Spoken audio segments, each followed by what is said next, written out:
What's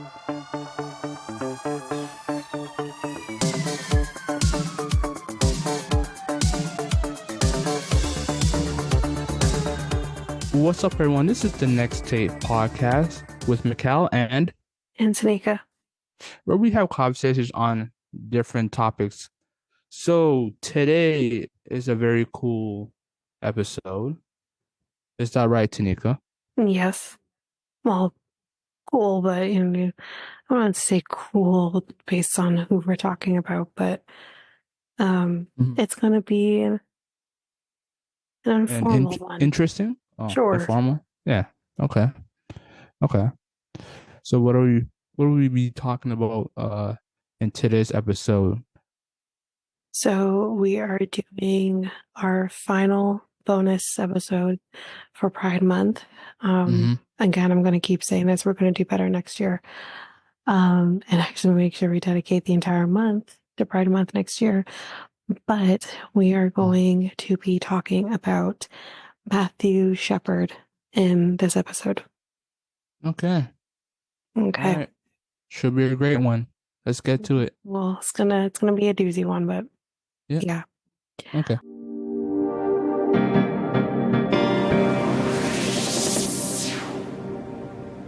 Okay, so before I get into the case and the reason why I want to talk about him in particular is this is one of the cases that I think I heard very early on in my love of true crime,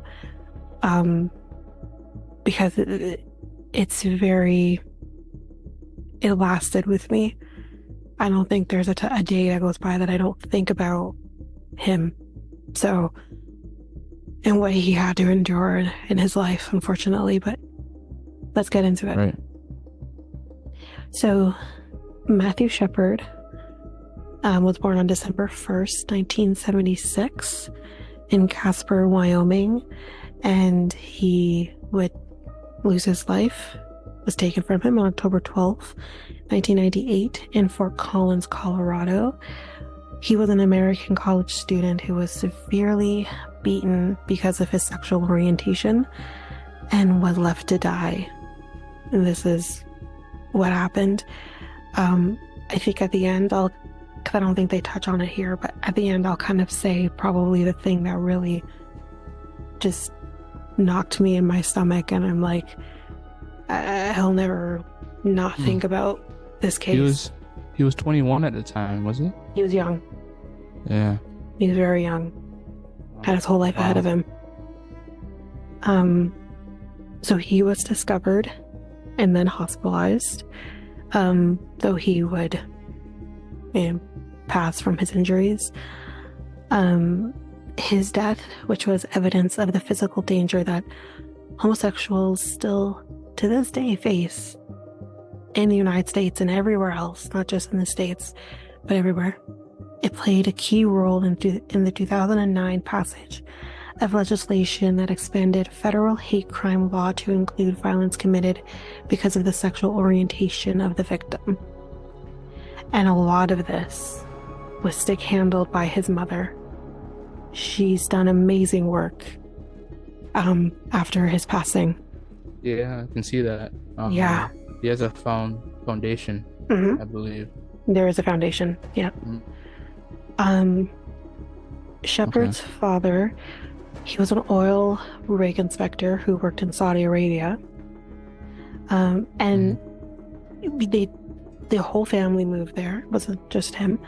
But Matthew attended high school in Casper, Wyoming, and at the American School in Switzerland before heading back to the States and going to University of Wyoming at Laramie. And that is probably the foundation you saw, was the Laramie project. That's might be the one you saw. There might be one in his name too, but Laramie project is there's one in his name I'm seeing right now. The Matthew Sheppard Foundation.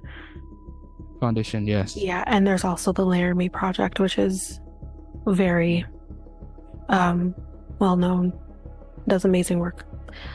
Right. So he studied there, and what he studied was foreign relations. languages, and political science. On campus, Matthew had been open about his sexuality and had been open about his sexuality even before he was in college or university. And he was involved in the university's lesbian, gay, bisexual, and transgender LGBT student association. There's also another part of this too, that I think he was very open in his sexuality, but he also dealt with a lot of personal things too that I don't want to necessarily address on this episode, because that's not what I want to get to. But he did endure, if you know his story, he did endure some horrific things as well, before this even happened. So, October 7th, 1998, Matthew was befriended. I hate that term because they did not befriend him, but they quote-unquote befriended two men by the name of Aaron McKinney and Russell Henderson, who were posing as gay in order to lure him away from a local bar. Now, the forethought on these guys' parts to know, okay, clearly this guy is a gay guy, so we're going to lure him away for what? They were two straight men. And I'm pretty sure they were in relationships as well. So it just didn't really make any sense. They drove him to a rural area where they tied him to a fence, administered a brutal beating, and left him to die in the cold. Sheppard was discovered 18 hours later by a bicyclist and was rushed, still alive, but he was in a coma, to a hospital in Collins, Colorado, where he died 4 days later. And McKinney and Henderson were found guilty of his murder. So at least there was that.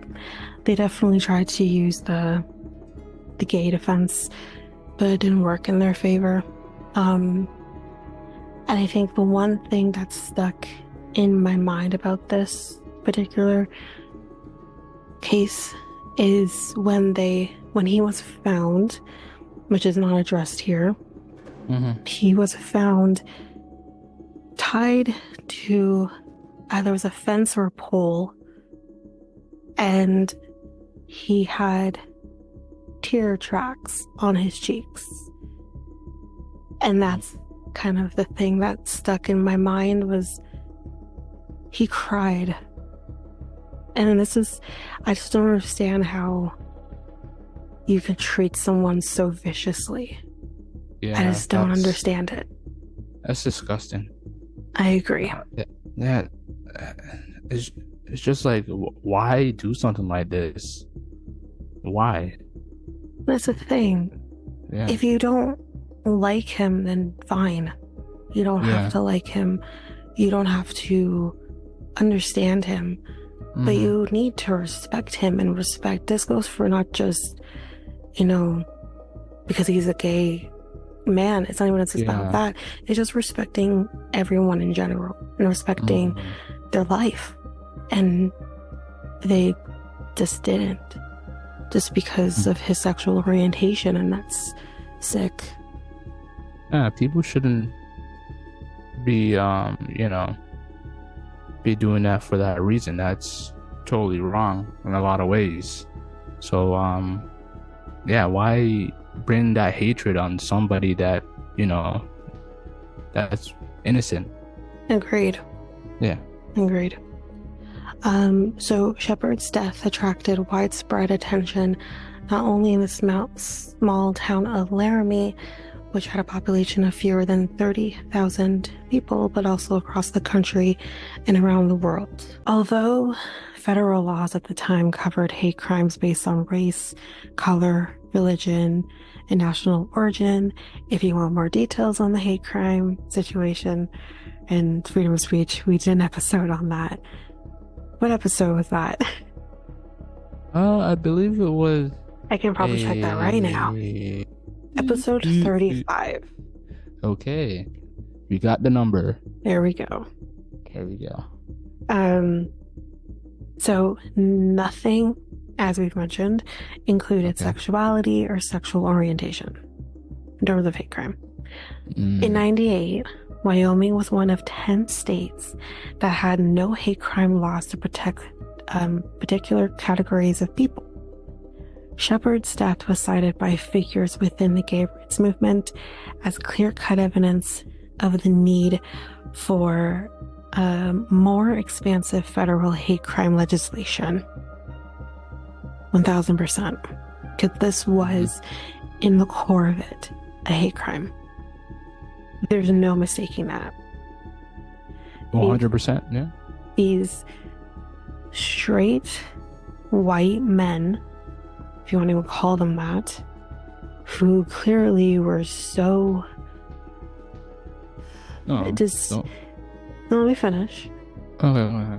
These men were clearly unsure of themselves or not comfortable in their own skins, that they had to put their hatred, probably of themselves and just people in general, Right. onto this one person who did nothing wrong. Maybe he was flirting with them, but I think, again, if they were pretending to be gay men, he probably thought they were available and that he could approach them.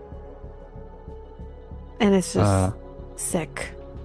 Yeah. They played him, and then they hurt him. Yeah. Yeah. And then they Don't call them killed him. straight. Don't call them straight men. They're criminals. That's what Well, they are. no, straight men. When I mean straight, I mean heterosexual. Yeah, I know. Yeah. Yeah, that's what I mean. Yeah. Because they, in all, pretty much we are told anyways, we don't know how truthful this is, but we are told that they were heterosexual men. They were in heterosexual relationships. They had girlfriends. At least one of them I know for sure did, but I think both of them did. So that's why I used that term, because that is what they claim to be. Did they ever have like court dates and explain why they did this, or they just like They didn't care. Okay. I don't know if they care now. They did. They went to trial. They did go to trial. His father's victim impact speech, if no one's heard it, I'm gonna direct you to Ellen and Robbie Solve the Case. They did an episode of this, and they played his father's victim impact statement. One of the most moving things. I'm personally gonna say, if you don't cry through it, then I don't know what's wrong with you, because it's just so raw.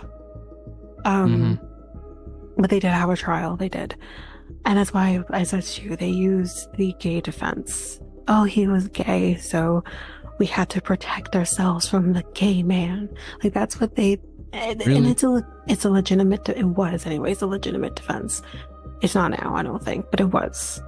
Even in the 90s, it was a legitimate defense. It's ridiculous. What a bunch of pieces Assholes. of people. Absolutely. 100%. Yeah. So, sorry. Okay, in 2007, the Local Law Enforcement Hate Crime Prevention Act, later dubbed Matthew Shepard Act, which, well, you saw the foundation, there is an act, was introduced to address these shortcomings in the law, again, stick-handled by his mother. Although the bill was passed by the U.S. House of Representatives, it was delayed because of widespread Republican opposition, including from U.S. President George W. Bush, who threatened to veto it. Again,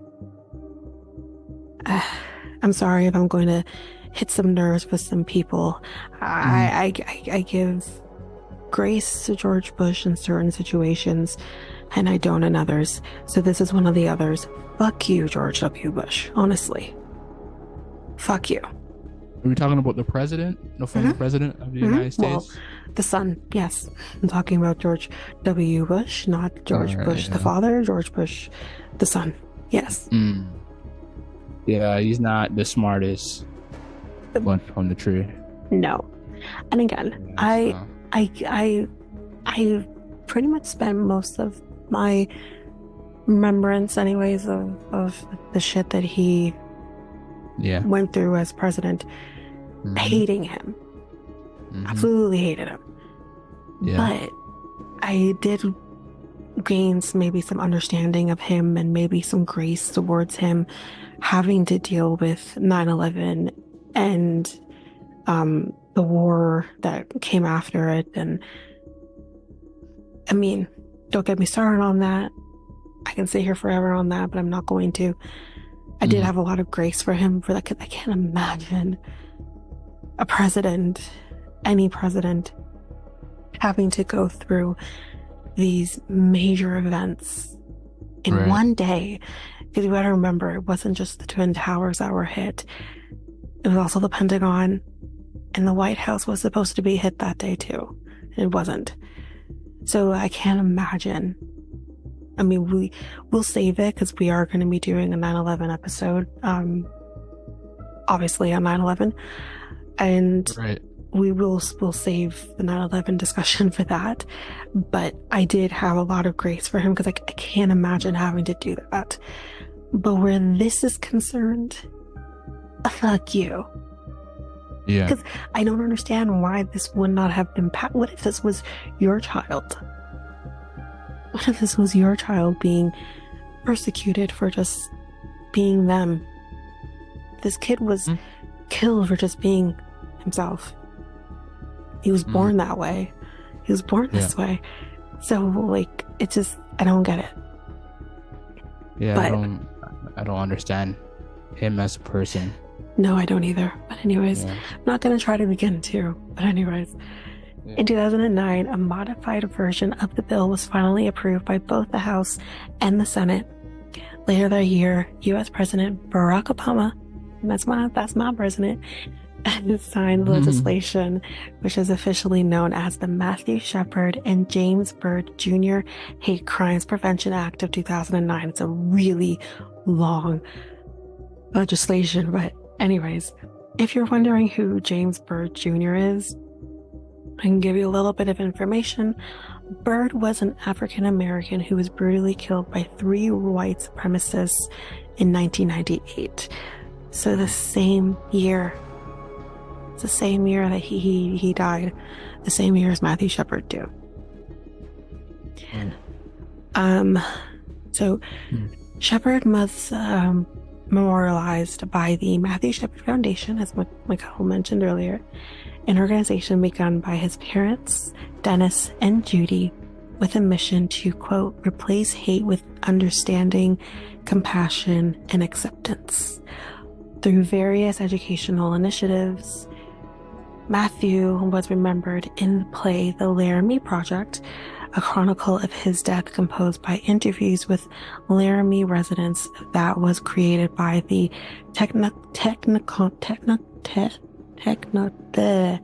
Tectonic, there we go, sorry, theater project shortly after his death.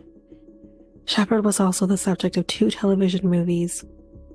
One was The Matthew Shepard Story and The Laramie Project, both in 2002. The latter is a version of the play, as mentioned. Because of concerns that his gravesite would be vandalized, I am sick to my stomach that is even a thought that has to come across anyone's fucking mind, but people are sick, so.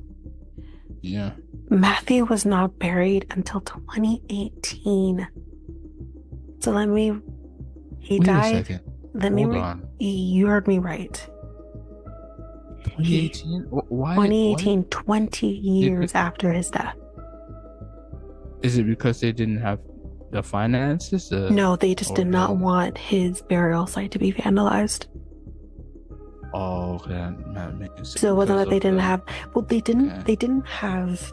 From my memory, from what I've listened to, seen, and everything, they Hmm. didn't clearly, obviously, have the funds to bury their young child. Mm. Absolutely did not have that. Right. I think a lot, I don't know if they had to do fundraising to help with his burial and his funeral. I can't remember Hmm. if that was him or someone else, but that they potentially had the funds to bury him. They just didn't want his burial site to be vandalized. And I think it is beyond sickening to know that you can't even bury your child who was stolen from you until 20 years after his death. It's Mm. absolutely sickening. Yeah. I'm, Yeah. uh, mm. Mm. Hmm. So he was cremated. So when they buried him in 2018, his ashes were um, interred in the Washington National Cathedral in Washington, D.C. Mm. So that's where he is now buried. Mm. It's just sad to, like, when I think about 2018, I think about the fact, like, 2018 is not that long ago. Yeah. That's only 6 years ago. 5, Six 6. Yeah. six 5, years 6 ago. years. Yeah. Yeah. I just can't even imagine not having somewhere to go. I mean, yes, you Hmm. might have his ashes, but I mean, I know everyone handles their family members' ashes a little differently. Yeah. My family, we cremated my great grandparents, both of them, and they were. I think each child, they had 6 kids. Each child had a little bit of their ashes, but there is a burial. They buried the ashes once my great grandpa passed, and I can't imagine not having somewhere to go. Right. I just can't. I can't. Yeah. And the only real reason you're not burying Hmm. his remains is because you're afraid someone will vandalize. And the thing is, it's like I can't sit here and pretend like that can't happen because it has happened. There have been cases of people's burial sites being vandalized. Vandalized. Yeah. It's not even like it's an unheard of thing. It happens and it's so sick to me. Yeah. It's sad. It's sad that people do that just for their entertainment. It's ridiculous. Yeah. And but yeah, this case for me has been the one that I Hmm. I think when I hear it, I get emotional. Again, the last time I would have heard it was when they covered it on, as I mentioned, Ellen and Robbie Solved the Case was the last time I heard it, which was just October. Um, Hmm. and there's just never a time where I hear the story that I don't get emotional. It's the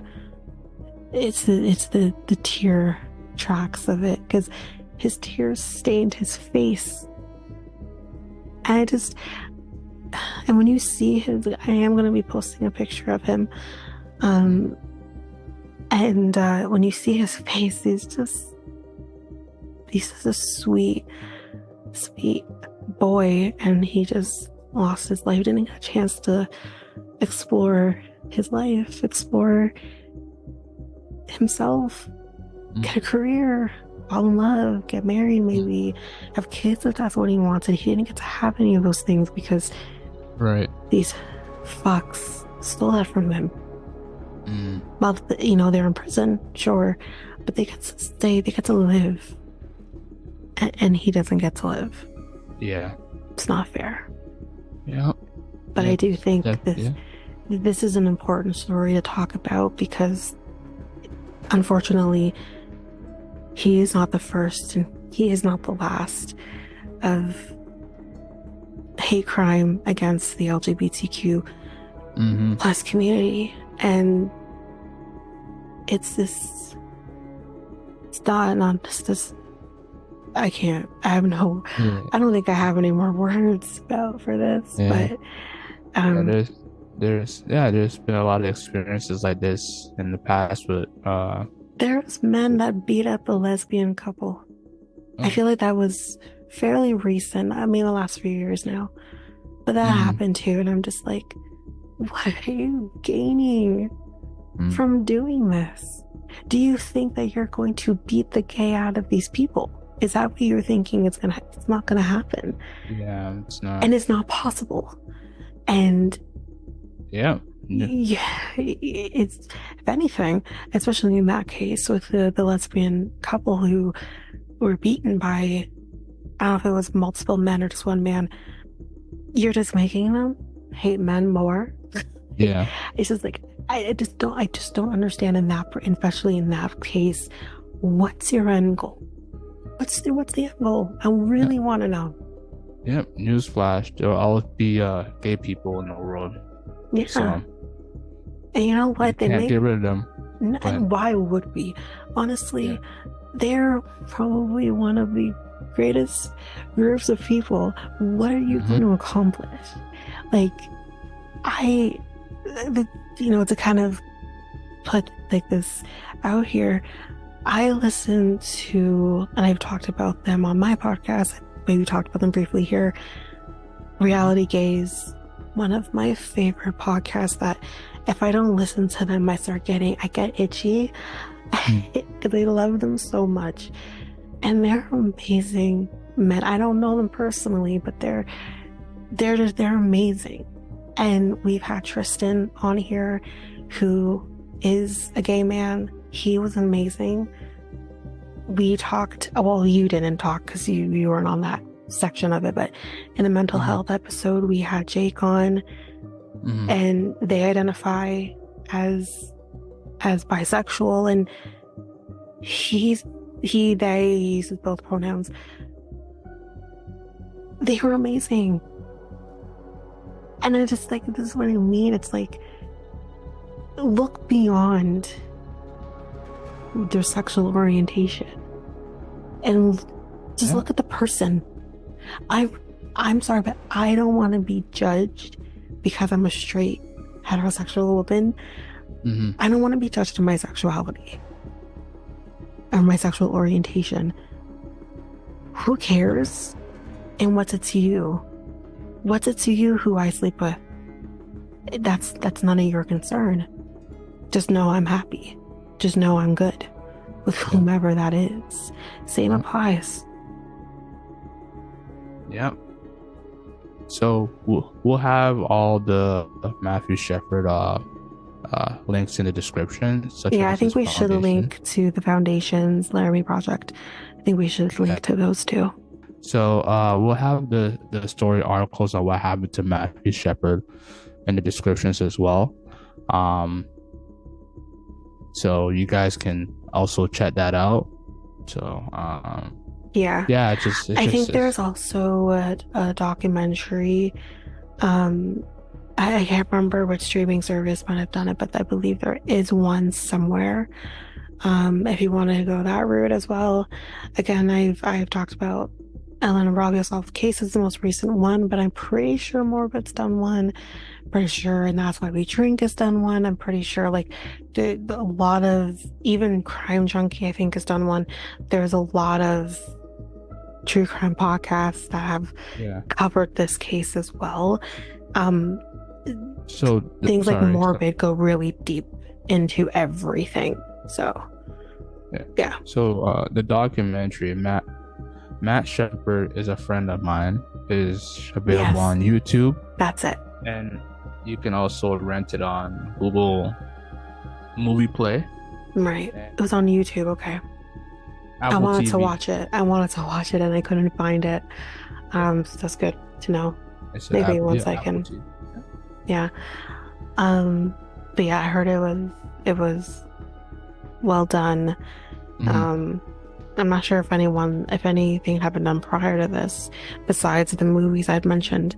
But I think this was long overdue to do a documentary for the story. So,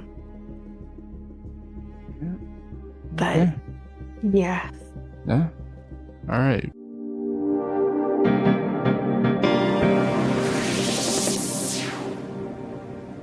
So this ends this episode of Next Tape Podcast. The Next Tape Podcast is available now on all podcast platforms. We also have a website called solo.to/Next Tape Podcast. Where else are we at, Tanyka? We are on Facebook and Instagram at Next Take Podcast and Twitter and TikTok at Next Take Pod.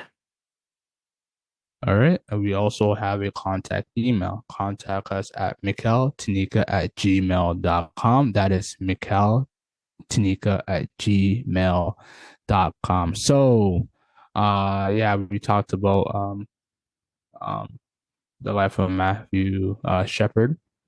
Very sad Very that sad. that has happened to a young man that was just Mm-hmm. trying to live his life. Mm-hmm. And it's unfortunate that it is still happening today. Yeah, it is. It's happening to a lot of people from the LBGT community. LGBTQ plus community. Yeah, Um, community. I think of Yeah. one right now that there was a Mm-hmm. transgender, I Mm-hmm. think girl. Yeah. Yes, girl who died of what's clearly brain trauma back in Mm-hmm. Oklahoma Right. just this past few months. So if we don't need to get into that either, but I'm sure Mm-hmm. just based on what I have said, a lot of you probably know what I'm talking about, and Right. it's angering that this is still going on today. Yeah, it is angry that this is still going on because like I think I in my opinion I think we're making some progress, but we still need a lot of work to do.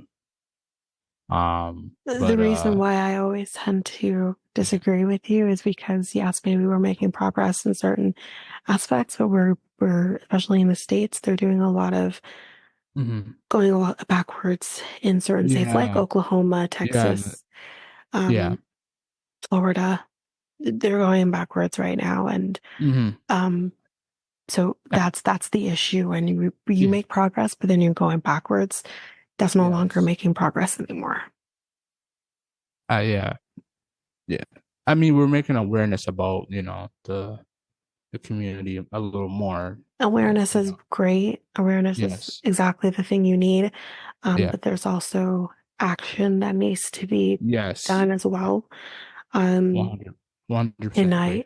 I urge everyone, if possible, to get involved in the action to change things. And I will reiterate what a lot of Hmm. American podcasts are saying right now. It's an election year.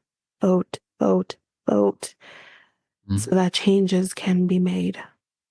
Hopefully. That's for that's also for you Canadians as well. Canadians, Americans, and also Well, we don't the have an world. election here, but yes, Mhm. definitely we Oh have yeah, yeah. The things that we Americans. can do too. Yeah, Yeah. yeah. There. Well, we have ours next year, 2025. So Yes, but what I'm gonna, because I don't want to pretend like Canada is in the same boat as America right now.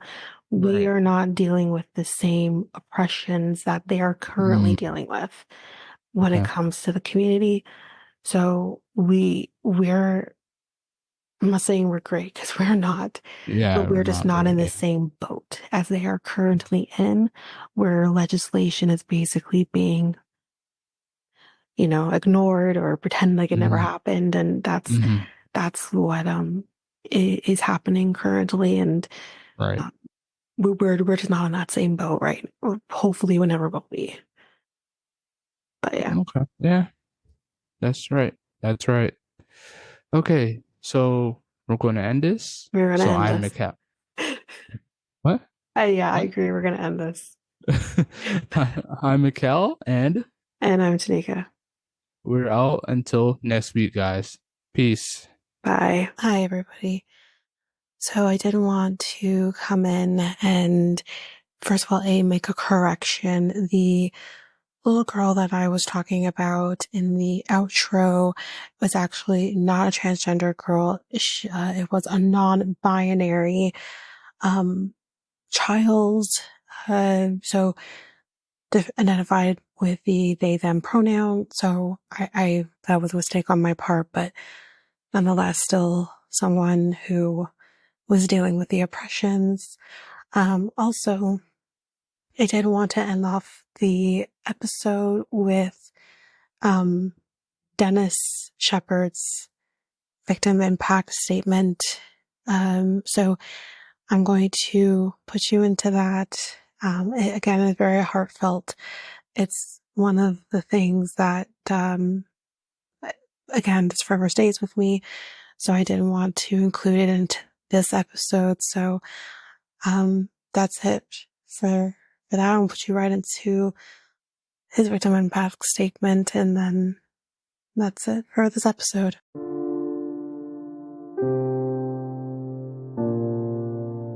My son Matthew did not look like a winner. He was rather uncoordinated and wore braces from the age of 13 until the day he died. However, in his all too brief life, he proved that he was a winner. On October 6th, 1998, my son tried to show the world that he could win again. On October 12th, 1998, my firstborn son and my hero lost. On October 12th, 1998, my firstborn son and my hero died. 50 days before his 22nd birthday. I keep wondering the same thing that I did when I first saw him in the hospital. What would he have become? How could he have changed his piece of the world to make it better? Matt officially died in a hospital in Fort Collins, Colorado. He actually died on the outskirts of Laramie. Tied to a fence. You, Mr. McKinney, with your friend Mr. Henderson, left him there by himself. But he was not alone. There were his lifelong friends with him. Friends that he had grown up with. You're probably wondering who these friends were. First, he had the beautiful night sky and the same stars and moon we used to see through a telescope. Then he had the daylight and the sun to shine on him.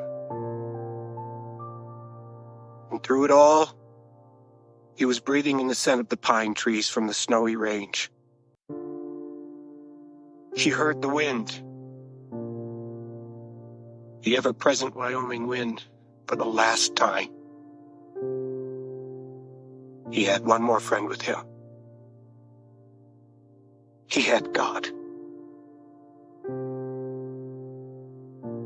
And I feel better knowing he wasn't alone. Matt's beating, hospitalization, and funeral focused worldwide attention on hate. Good is coming out of evil. People have said enough is enough. I miss my son, but I am proud to be able to say that he was my son. Judy has been quoted as being against the death penalty. It has been stated that Matt was against the death penalty. Both of these statements are wrong. I, too, believe in the death penalty. I would like nothing better than to see you die, Mr. McKinney. However, this is the time to begin the healing process. To show mercy to someone who refused to show any mercy. Mr. McKinney, I am going to grant you life. As hard as it is to do so, because of Matthew. Every time you celebrate Christmas, a birthday, the 4th of July, remember that Matt isn't. Every time you wake up in your prison cell, remember you had the opportunity and the ability to stop your actions that night. You robbed me of something very precious, and I will never forgive you for that. Mr. McKinney, I give you life in the memory of someone who no longer lives. May you have a long life, and may you thank Matthew every day for